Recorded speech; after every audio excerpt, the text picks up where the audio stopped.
ഈ വർഷത്തെ രസതന്ത്രത്തിനുള്ള നോബൽ സമ്മാന ജേതാക്കളിൽ ഒരാളായ പ്രൊഫസർ ഒമർ റിയാഗിയുടെ കഥ അറിയുമോ? യുഎസിലെ യൂണിവേഴ്സിറ്റി ഓഫ് കാലിഫോർണിയയിലെ ബെർക്കിലിയിലെ പ്രൊഫസറാണ് അദ്ദേഹം. ഈ നോബൽ സമ്മാനം വെറുമൊരു ശാസ്ത്രീയ നേട്ടം മാത്രമല്ല, ഇതൊരു അഭയാർത്ഥിയുടെ ജീവിതത്തിൻ്റെ വിജയഗാഥ കൂടിയാണ്. ഒമറിൻ്റെ മാതാപിതാക്കൾ 1948 നെക്ബയിൽ, അതായത് ഫലസ്തീൻ ദുരന്തം എന്നറിയപ്പെടുന്ന സംഭവത്തിൽ തങ്ങളുടെ നാട് വിട്ട് ഓടിപ്പോകേണ്ടി വന്ന 7 ലക്ഷത്തോളം ഫലസ്തീനികളിൽ 2 പേരാണ്. 1948 ബ്രിട്ടീഷ് മാൻഡേറ്റ് ഫലസ്തീനിൽ നിന്ന് പിൻവാങ്ങുന്നതോടെ ഫലസ്തീൻ ഭൂമിയിൽ ഒരു യഹൂദരാഷ്ട്രം സ്ഥാപിക്കുന്നതിൻ്റെ ഭാഗമായി സയനിസ്റ്റ് സംഘടനകളായ ഹഗ്ന, ഇർഗൻ, ലേഹി എന്ന ഭീകര ഗ്രൂപ്പുകൾ നടത്തിയ കൂട്ടക്കൊലകളും ആക്രമണങ്ങളുമാണ് നെക്ബയ്ക്ക് കാരണമായത്. ഈ സംഘടനകൾ പിന്നീട് 1948 May 26 Israel defence force IDF എന്ന പേരിൽ ലയിക്കുകയാണ്. ഹഗന പ്രധാനമായും യഹൂദ സമൂഹത്തിൻ്റെ പ്രതിരോധ സേനയായിരുന്നു. ഇർഗണും ലേഹിയും കൂടുതൽ തീവ്രവാദികളുമായിരുന്നു. ബ്രിട്ടീഷ് ഉദ്യോഗസ്ഥരെയും ഫലസ്തീനികളെയും ലക്ഷ്യമിട്ട് പോലും ബോംബാക്രമണങ്ങളും കൊലപാതകങ്ങളും ഇവർ നടത്തിയിട്ടുണ്ട്. ഈ ഗ്രൂപ്പുകൾ 400 മുതൽ 600 വരെ പലസ്തീൻ ഗ്രാമങ്ങളാണ് തകർത്തത്. ഭൂമി കയ്യേറി ജനങ്ങളെ ബലമായി ഒഴിപ്പിച്ചിട്ടുണ്ട്.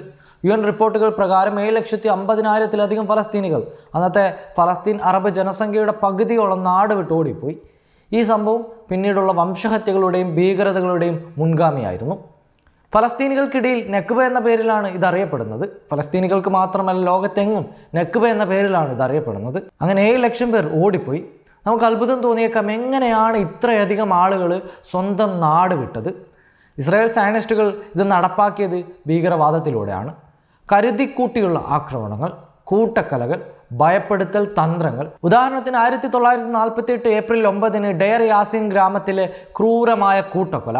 ഇർഗണും ലേഹിയും ചേർന്ന് 107 മുതൽ 254 വരെ നിരപരാധികളെ, സ്ത്രീകളെ, കുട്ടികളെ, വയസ്സായവരെ ഉൾപ്പെടെ വെടിവെച്ചും കത്തിച്ചും കൊന്നു. ചിലരുടെ ശരീരങ്ങൾ വികൃതമാക്കി ജെറുസലേമിലെ തെരുവുകളിൽ പ്രദർശിപ്പിച്ചു. ലൗഡ് സ്പീക്കറുകൾ ഉപയോഗിച്ച് അയൽ ഗ്രാമങ്ങളിൽ ഡെയർ യാസിനിലെ പോലെ നിങ്ങളെയും കൊല്ലുമെന്ന് പ്രചരിപ്പിച്ചു.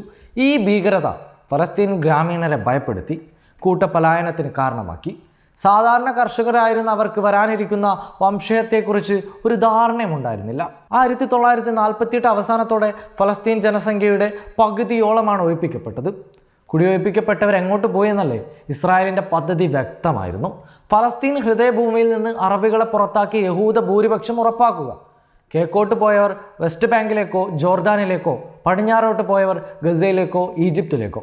ഏകദേശം 3 ലക്ഷം പേര് ജോർദാനിലേക്കും വെസ്റ്റ് ബാങ്കിലേക്കും 2 ലക്ഷം പേര് ഗസയിലേക്കും, അതായത് അന്ന് ഈജിപ്തിൻ്റെ നിയന്ത്രണത്തിലായിരുന്നു ഈ ഗസ, അവിടേക്കും പോയി. മറ്റുള്ളവർ ലെബനൻ, സിറിയ എന്നിവിടങ്ങളിലേക്ക്. ഈജിപ്ത് പലരെയും സ്വീകരിക്കാൻ അന്ന് തയ്യാറായിരുന്നില്ല. അതുകൊണ്ട് ഗസ മുനമ്പ് കടലിനും ഇസ്രായേലിനും ഈജിപ്തിനും ഇടയിലുള്ള ആ ഒരു ചെറിയ ഭൂപ്രദേശം പ്രധാന അഭയാർത്ഥി കേന്ദ്രമായി മാറി. ഇതിൽ ജോർദാനിൻ്റെ പങ്ക്, ജോർദാൻ അഭയാർത്ഥികളെ സ്വീകരിച്ചതിന് മറ്റൊരു രഹസ്യ ലക്ഷ്യം കൂടി ഉണ്ടായിരുന്നു. 1949 ഏപ്രിൽ 3 ഇസ്രായേലുമായി ആംസ്റ്റീസ് കരാർ ഒപ്പിട്ട ജോർദാന് വെസ്റ്റ് ബാങ്ക് തങ്ങളോട് കൂട്ടിച്ചേർക്കാൻ പദ്ധതിയിട്ടിരുന്നു. ജോർദാൻ രാജാവ് അബ്ദുള്ള ഒന്നാമൻ ഇസ്രായേലി നേതാക്കളുമായി രഹസ്യ കൂടിക്കാഴ്ചകൾ നടത്തിയിരുന്നു. ഉദാഹരണത്തിന് ഗോർഡ മേയറുമായുള്ള ചർച്ചകളൊക്കെ. 1950 April 24 Jordan West Bank annex ചെയ്തു. എന്നാൽ ഈ നീക്കത്തെ അറബ് ലീഗും മറ്റു രാജ്യങ്ങളും അംഗീകരിച്ചില്ല. അഭയാർത്ഥികളുടെ ജീവിതം ദുരിതപൂർണമായിരുന്നു. ഈ സമയത്തൊക്കെ ക്യാമ്പുകളിൽ തിങ്ങി നിറഞ്ഞ് ഭക്ഷണവും വെള്ളവും ഇല്ലാതെ ആ മനുഷ്യരവിടെ കഷ്ടപ്പെട്ടിരുന്നു.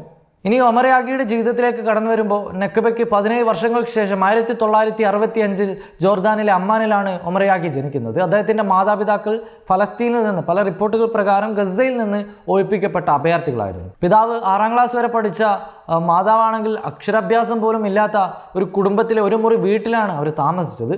മനുഷ്യരും കന്നുകാലികളും ഒരുമിച്ച് ശുദ്ധജലമോ വൈദ്യുതിയോ ഇല്ലാത്തൊരു ജീവിതം.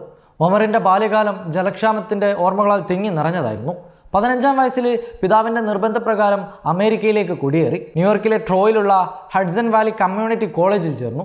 പിന്നീട് സണ്ണി അൽബനി യൂണിവേഴ്സിറ്റി ഓഫ് ന്യൂയോർക്കിൽ ബിരുദം നേടി. ഇല്ലിനോയ് യൂണിവേഴ്സിറ്റിയിൽ PhDയും ഹാർവർഡിൽ പോസ്റ്റ് ഡോക്ടറലും, പിന്നീട് മിഷിഗൻ, UCLA എന്നിവിടങ്ങളിൽ പ്രൊഫസറായും ഇപ്പോൾ ബെർക്കലിയിലും എത്തി. അദ്ദേഹത്തിൻ്റെ കണ്ടുപിടുത്തം മെറ്റൽ ഓർഗാനിക് ഫ്രെയിംവർക്കുകൾ വായുവിൽ നിന്ന് ജലം വലിച്ചെടുക്കുന്ന സാങ്കേതിക വിദ്യയ്ക്ക് വരെ പ്രചോദനമായിട്ടുണ്ട്. ബാല്യകാല ജലക്ഷാമം അദ്ദേഹത്തെ ഈ ഗവേഷണത്തിലേക്ക് നയിച്ചു. ഈ ഒരു കഥയിൽ പ്രസക്തമാകുന്നൊരു ഉത്തരമുണ്ട്. മതരാഷ്ട്രീയ വിദ്വേഷങ്ങൾ കൊണ്ടും മനുഷ്യരെ കൊല്ലുകയും കുടിയൊഴിപ്പിക്കുകയും ചെയ്യുന്ന ഓരോ കുഞ്ഞും മറ്റേതൊരു വംശത്തിലും പിറന്ന മനുഷ്യ കുഞ്ഞുങ്ങളെപ്പോലെ തന്നെ ഭാവിയിൽ നോബൽ സമ്മാനമോ ഒളിമ്പിക്സ് മെഡലോ നമ്മുടെ ജീവിതം മാറ്റിമറിക്കുന്ന കണ്ടുപിടുത്തങ്ങളോ നടത്താൻ കഴിവുള്ളവരാണ്. ഒമർ യാഗിയുടെ കഥ നമ്മോട് പറയുന്നത് മാനുഷികതയുടെ സമത്വത്തെക്കുറിച്ചാണ്.